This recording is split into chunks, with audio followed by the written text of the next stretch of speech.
Hello everyone, welcome to the second day of probability and statistics.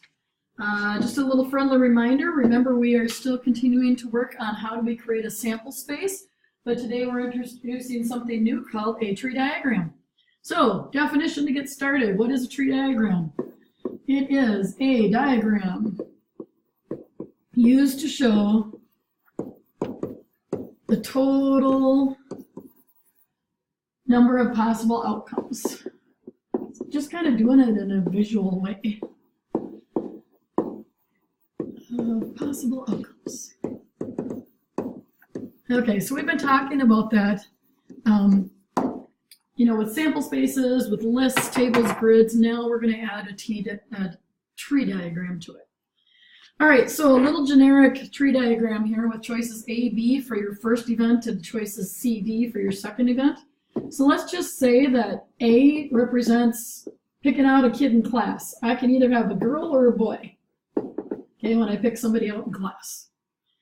All right, so this would be your boy. This would be your girl if I chose somebody out of the class. Well, then let's say we're going to talk who's short, who's tall. It's kind of a common thing. I was always short, wanted to be taller so I could play basketball and be the center and not the point guard. So C is short, D is tall, and so on and so forth. Short, tall.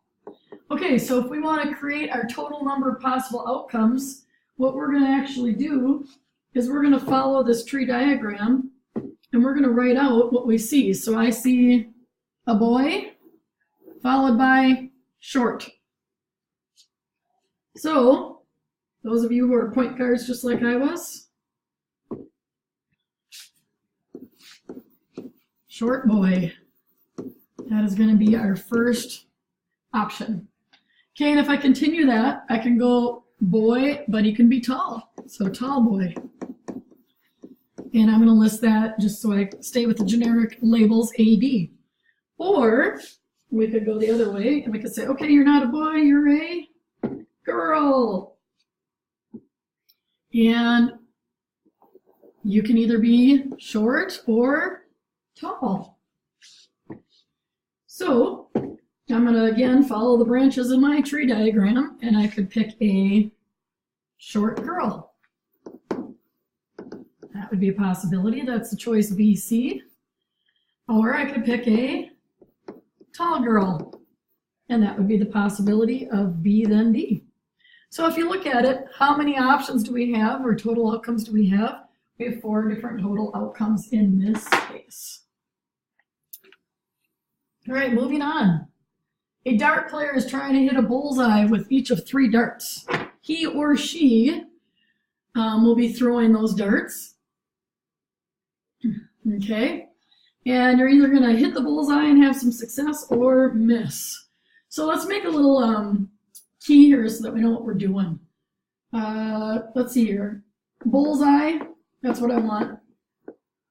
I'm going to call that a hit. And a miss is just a miss. Anything else other than a bullseye I don't like. How many times are we doing this? 3 times. Hey, guess what? That tells me how many branch separations I'm going to do.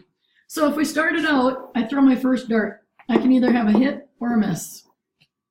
Not all teachers do this, but I like to do this, and I like to show above my tree diagram what event is happening. This is throw number 1. After that, I can do a second throw, and that can be a hit or a miss. All right, and after that, I have the option of a third throw of the dart.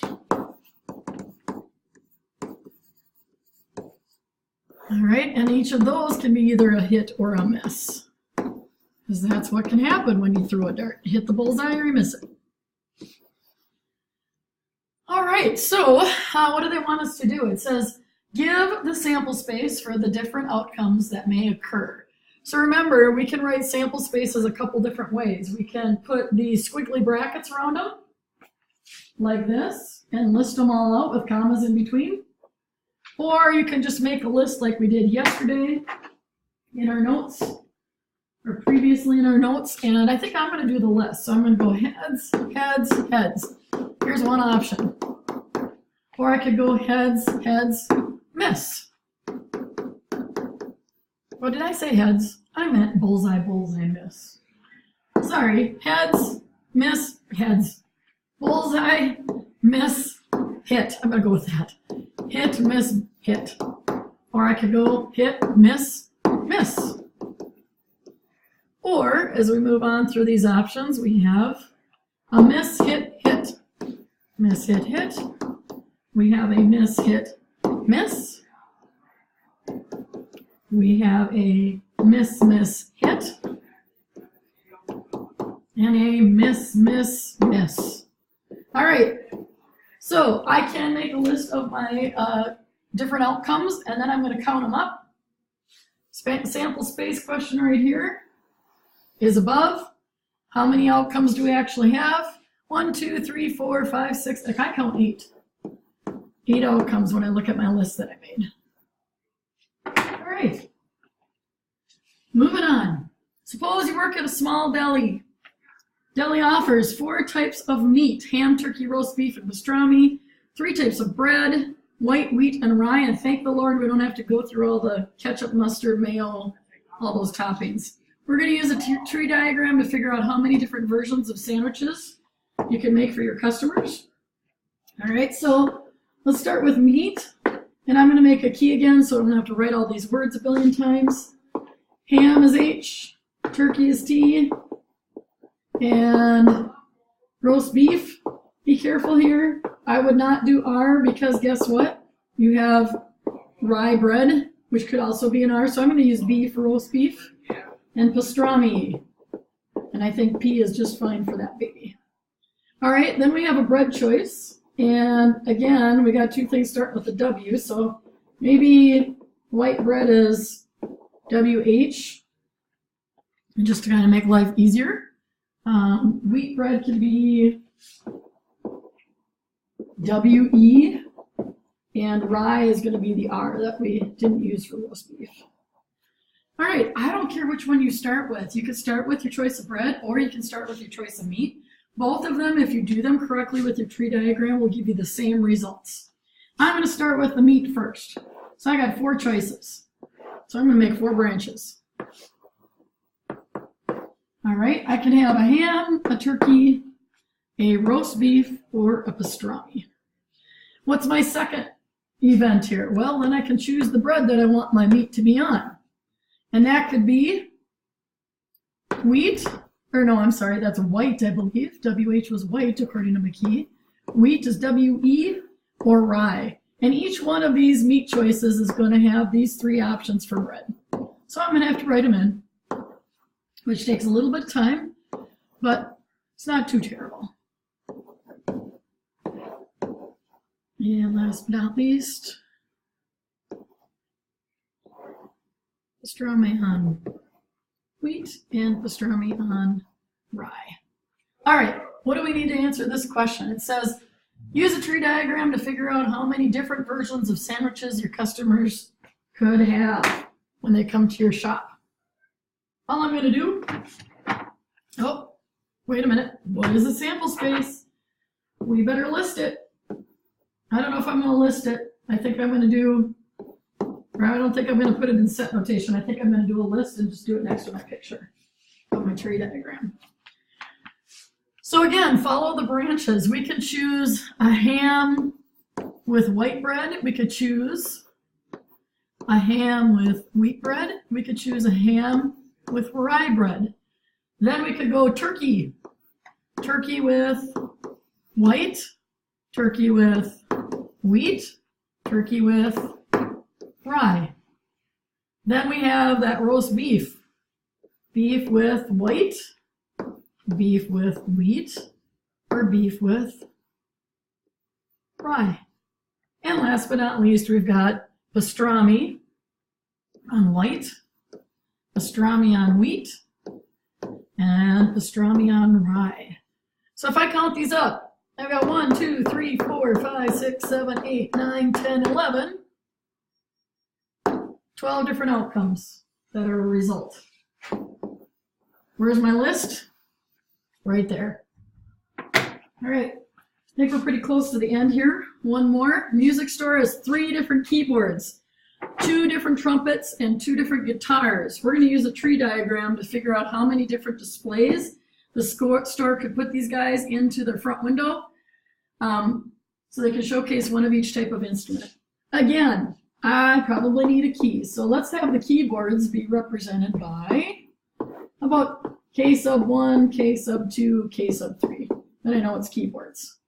And then I think we have trumpets, so we'll put a little trumpets here.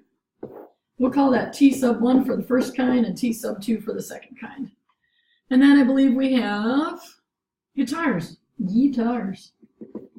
Okay, and we're going to put a G sub 1 and a G sub 2. All right, again, it doesn't really matter what you start with, but one of the things I have to pick for my display are the keyboards. So I can pick keyboard 1, keyboard 2, or keyboard 3. And I'm going to put it in that lovely window and try to get people in to buy my stuff. After that, I either am going to choose trumpets or guitars. I'm going to just do trumpets just for ease because that's the next one in my list. First kind or second kind. And I have to do that for each keyboard choice because these are different combinations. All right. And then after that, I think the last thing I have are guitars. Guitars. So G1, G2. Ooh. This is going to get tight. But that's okay. We'll make it work, like Tim Gunn says on Project Runway. So each one of these options with the keyboard and trumpet choice will have 2 separate choices for the type of guitar you want to put in the window display. Okay, and what are we doing in the end? We are finding out how many different displays can we have. Well, without listing my sample or my outcomes, I could probably just go like this. 1, 2, 3, 4, 5, 6, 7, 8, 9, 10, 11, 12. It looks to me like we have 12. Huh, interesting, that turned out the same as our last one, but it was done very differently. So tree diagrams can look different, but get the same number of outcomes. All right. That's it. I can create a sample space for a given event using a tree diagram. Keep in mind, we've already done lists, tables, and grids right here. Okay, and now today we added in tree diagrams. Good luck with the homework.